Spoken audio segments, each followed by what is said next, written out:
I'm Ricky Mauser of Indiana University Bloomington, and today I want to talk about how to read a riot. This is an image from the 2020 George Floyd riots, which I'll treat as a touchstone throughout today's talk. Okay. I wanted to start by seeing how elected officials read the George Floyd riots. So here's the Democratic mayor, Jacob Frey. What started as largely peaceful protests for George Floyd have turned to outright looting and domestic terrorism in our region. Here's the governor who activated the National Guard. The situation in Minneapolis is no longer in any way about the murder of George Floyd. It is about attacking civil society, instilling fear, and disrupting our great cities. And here's President Trump on Twitter.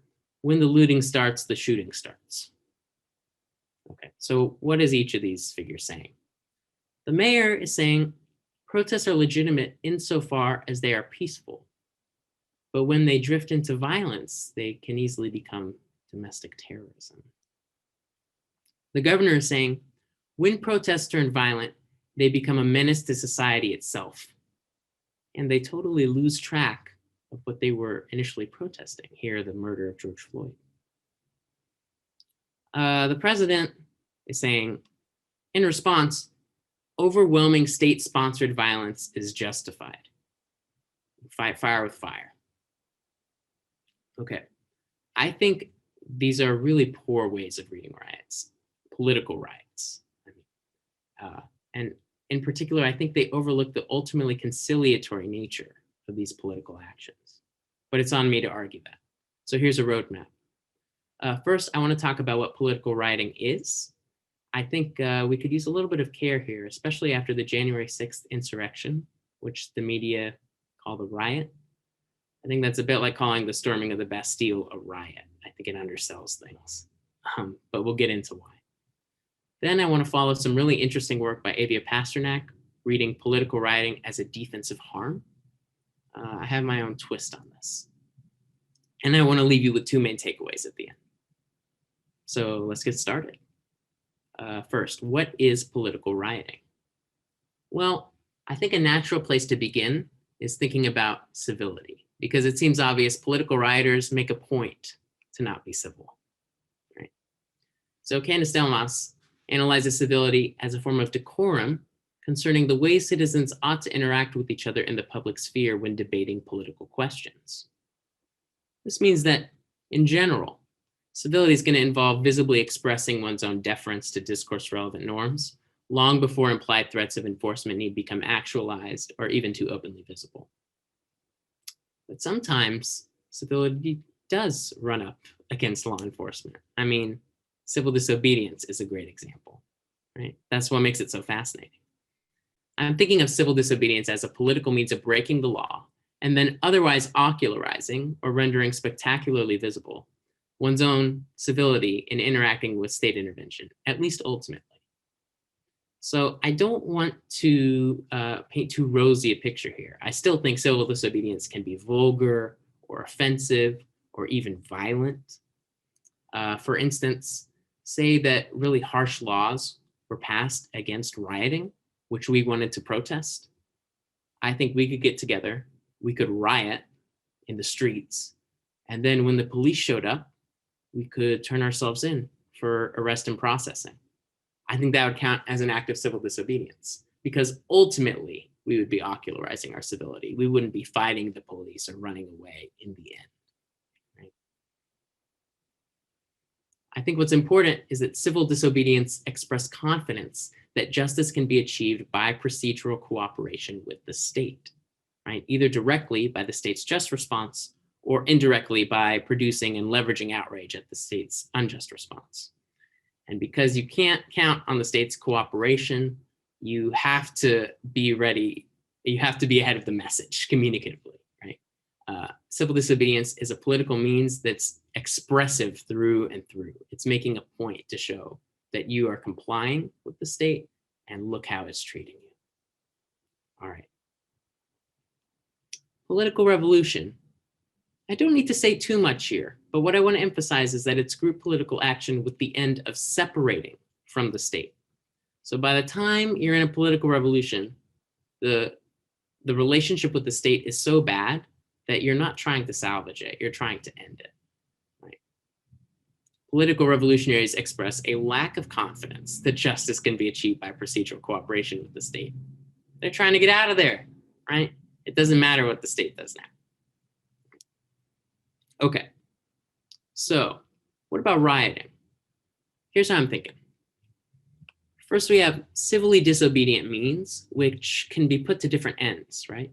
Protestive ends, like Martin Luther King put them, or revolutionary ends, as we saw with Gandhi. Then there are violently uncivil means. I mean, an extreme case is fighting a revolutionary war, like George Washington, right? But this is where I want to put political rioting. I'm thinking of it as protestive physical violence.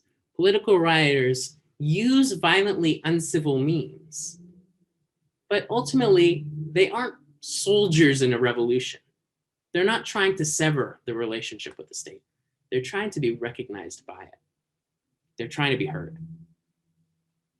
Talk more about this in a bit, but already we can see why I don't think the events of January 6th should be read as a riot. I think that's a failed coup. It's just fundamentally different. Okay. Part 2, political rioting as a defensive harm. So first, what is a defensive harm? Here I'm paraphrasing David Rodin. It's a harm inflicted to avert or ameliorate harm to oneself or others. So it can be an act of self-defense or other defense, which I think is really crucial when we're thinking about cases of collective self-defense, right? As we are when we're thinking about these group political actions. Okay, Pasternak draws 3 constraints from the just war theory literature, which if met, she argues will justify defensive harms. So they are the necessity constraint, the success constraint, and the proportionality constraint. Let's go through these real quick. So the necessity constraint says a defensive harm is only permissible if it is the least harmful option that would still be efficacious. So if a neighboring country is looking to invade my own, and we could just negotiate reasonably, there's no need to start a defensive war, even if it would be successful, right? It's just like, that's not necessary. There's a less harmful option on the table. All right. The success constraint. Now in the literature, there's a bit of a tiff about how independent the success constraint is from the necessity constraint, but let's put that aside. The idea here is a defensive harm must have a reasonable chance of averting or at least ameliorating harm. So the idea is, if the invading force is just overwhelming, we have no chance of resisting them, why compound the misery of being invaded with a pointless slaughter of our own troops? It just doesn't look like a defensive harm if it can't avert or ameliorate harm. That's the idea. I'll return to this with a critical eye, though. And finally, the proportionality constraint. The defensive harm incurred must be proportionate to the harm it aims to avert. Proportionate doesn't mean equal to, but in line with in terms of force. So if we could protect ourselves from being invaded by just preemptively nuking the other country, that's too much, right? And crucially, a lot of that force will be misdirected against civilians who are effectively bystanders. Okay. So now I have the vocabulary to say my big idea, which is, I think, pretty straightforward. Here it is. Civil disobedience often meets these constraints. We can often read it as a justified defensive harm. Political revolution rarely does. I mean, it's such a dangerous, difficult undertaking, especially today with militarized states as they are.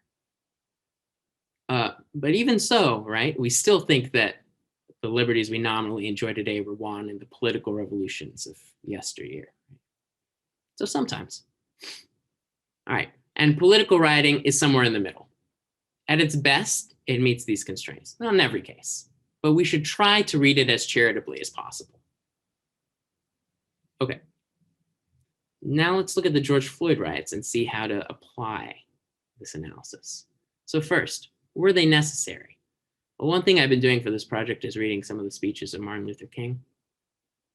And it's amazing how little has changed about police brutality. He talks in terms that could be lifted today and not changed at all. Whatever we've been doing hasn't been enough. So I think there's a really good argument that rioting is the next logical step.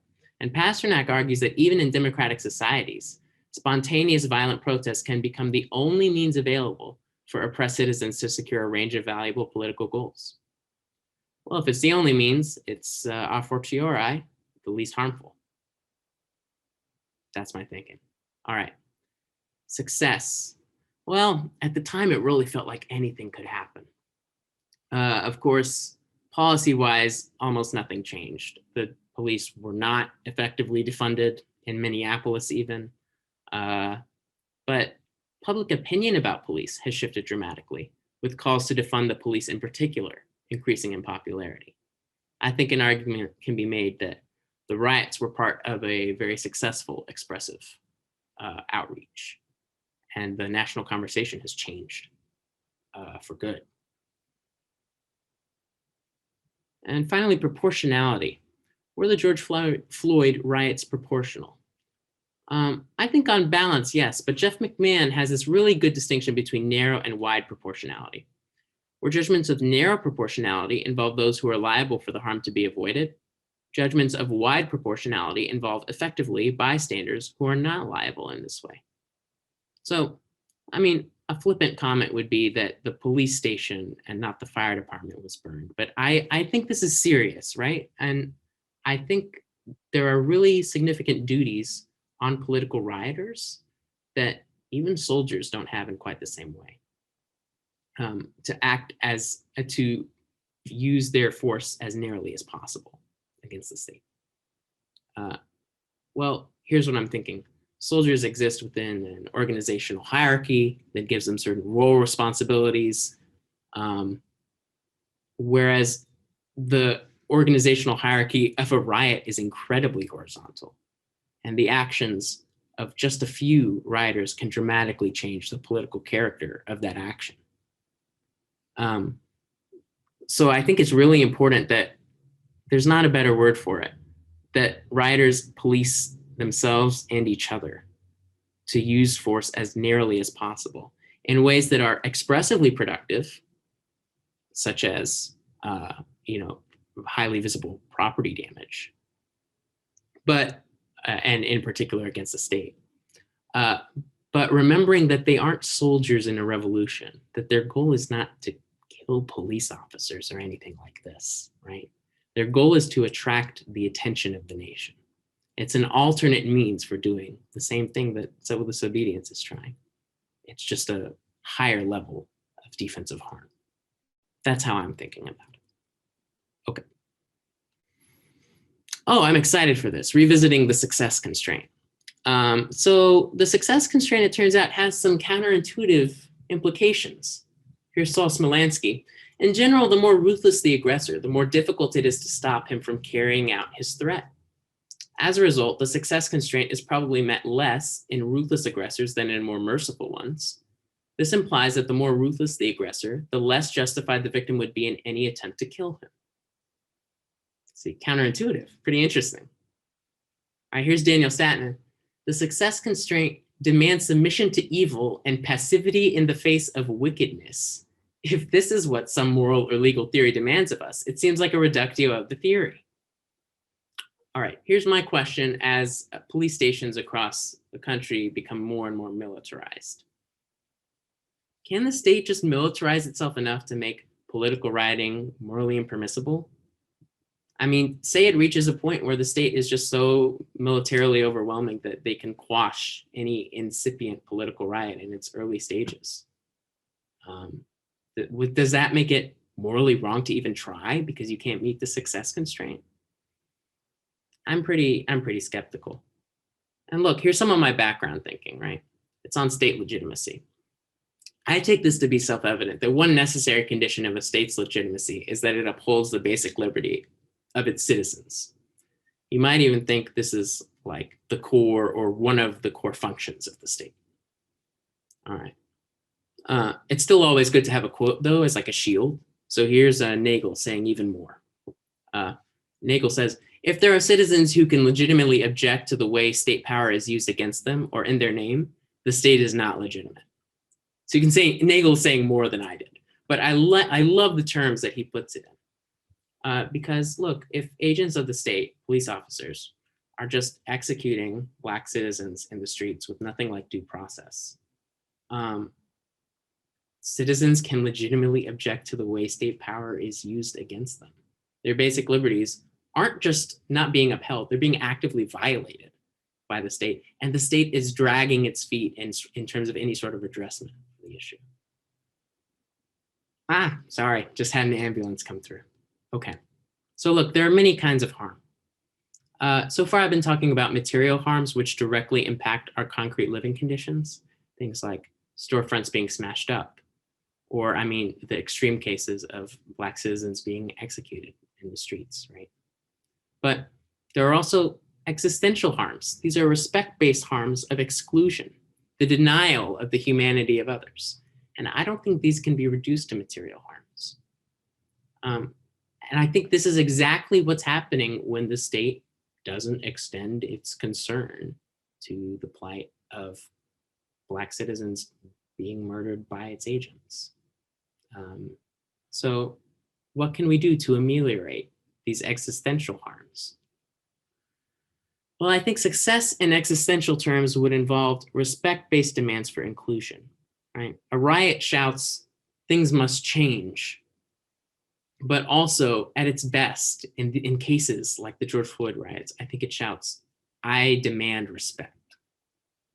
And I think that is substantial and is essentially assured